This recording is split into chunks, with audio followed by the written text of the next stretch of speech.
Topic है वो analogies पे है।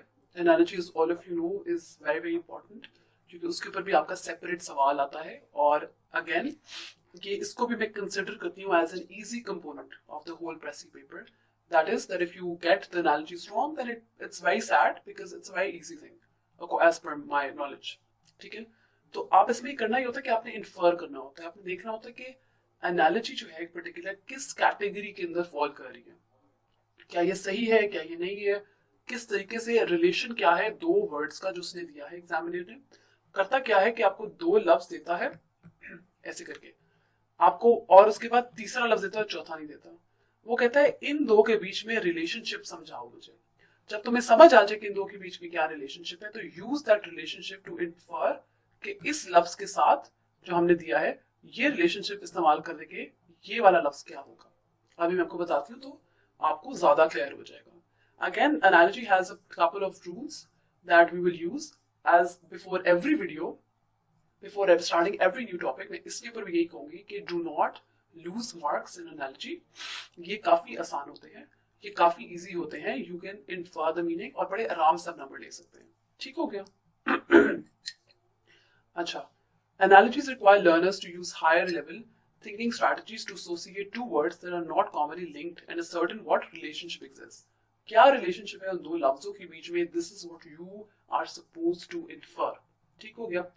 और जब आप समझ जाते हो कि एनालॉजी पैटर्न क्या है, क्या उन दो लफ्जों के बीच में सिनोनिम्स हैं, वो एंटोनिम्स हैं, होमोनिम्स हैं, होमोनिम्स है, डिग्री है, पार्ट टू होल है, फंक्शन है, कैरेक्टरिस्टिक है, मतलब क्या रिलेशनशिप है जो इस्टेब्लिश हुआ है उन दो लफ्जों के बीच में, then you use that relationship to find out the fourth word and to find out कि तीसरा जो लफ्ज दिया हुआ है उसके साथ उसका सिनोनिम क्या होगा, उसका डिग्री क्या है, उसका फंक्शन अब क्या है, चौथा लफ्ज आप उस तरह से ढूंढेंगे। ठीक हो गया? To create a similar relationship that was present in the two words.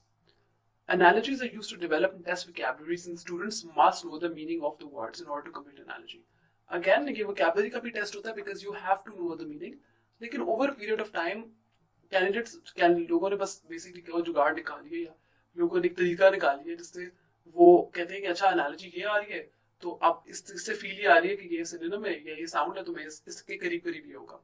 ऐसे करके उन्होंने तरीका निकाल लिया how to basically infer a particular meaning and establish existing relationship और नॉट। ठीक हो गया?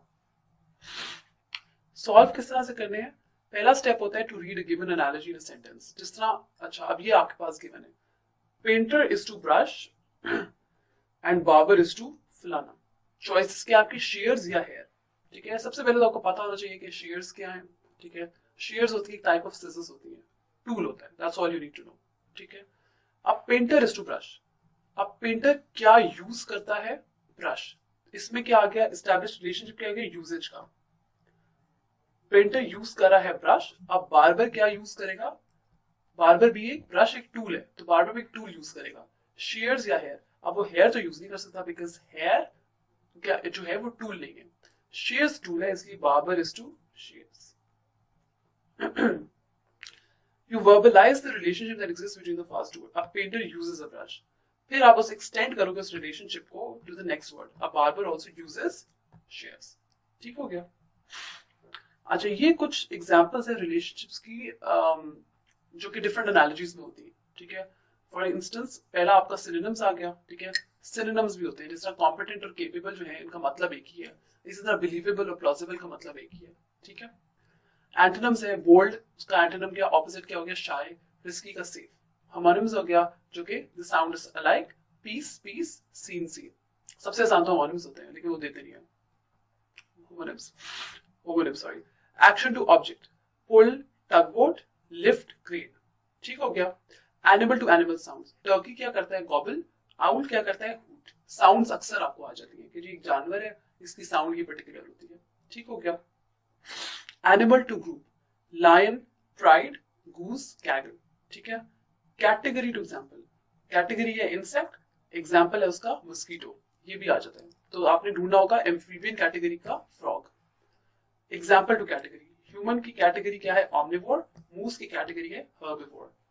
डिग्री, प्रिक का है इम्पेल, कॉल का है scream. Call is a normal word, scream is a degree. ठीक है, एक ऊंची डिग्री का बात कर रहा है वो। ये काफी ज्यादा है. Again you don't need to rote learn all of these, you just need to remember कि इस तरह से आ जाते हैं आपके analogies. Cause to effect, wound का है ब्लड, फायर का है हीट. ठीक हो गया. लोकोमोशन टू एनिमल, स्नेक किस तरह से हिल रहा है, इट स्लिदर्स.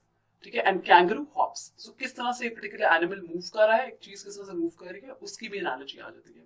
मतलब लिटरली किसी भी रैंडम चीज की एनालॉजी आ जाती है. So there is no set pattern for this basically. ठीक हो गया. फिर आ जाता है fruit to dry variety. Grape का है रीजन, प्लम का है prune. Object to composition, credit card is plastic, is made of plastic, antenna is metal. Vehicle to stopping agent, ship क्या है एंकर, ऑटोमोबाइल क्या स्टॉप करता है, brakes. Work place to worker, garage का है mechanic, school का है teacher. Sport to scoring event, baseball से आप रन्स बनाते हो, फुटबॉल का टचडाउन होता है. प्लेयर टू स्पोर्ट, क्वार्टरबैक का होता है फुटबॉल, गोली क्या करता है, खेलता है soccer. Slang to word, cop का होता है policeman, policeman is a formal word.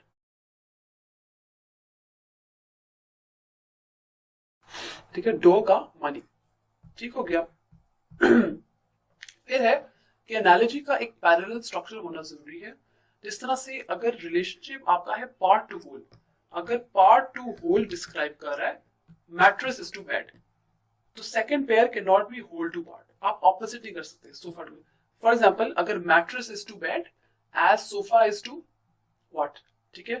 तो for example mattress is to bed वो होगा जैसे cushion is to sofa. Opposite होगा. सोफा इज टू कुशन नहीं हो सकता, क्योंकि मैट्रेस इज टू बेड का मतलब है कि पहले छोटी चीज आ रही है, पार्ट आ रहा है बेड का मैट्रेस, बाद में बड़ी चीज आ रही है बेड, पूरा का पूरा बेड. ठीक है. Which is a whole. सो पहले छोटी चीज आएगी विच इज अ कुशन, और फिर बाद में बड़ी चीज आएगी, होल आएगी sofa. It can't be sofa is to cushion. Opposite नहीं करना आपने. ठीक है. ये गलती नहीं करनी. This ends our topic. इसके बाद मैं आपको पास्ट पेपर से कुछ कराऊंगी analogies, and hopefully you will be good to go. Thank you so much.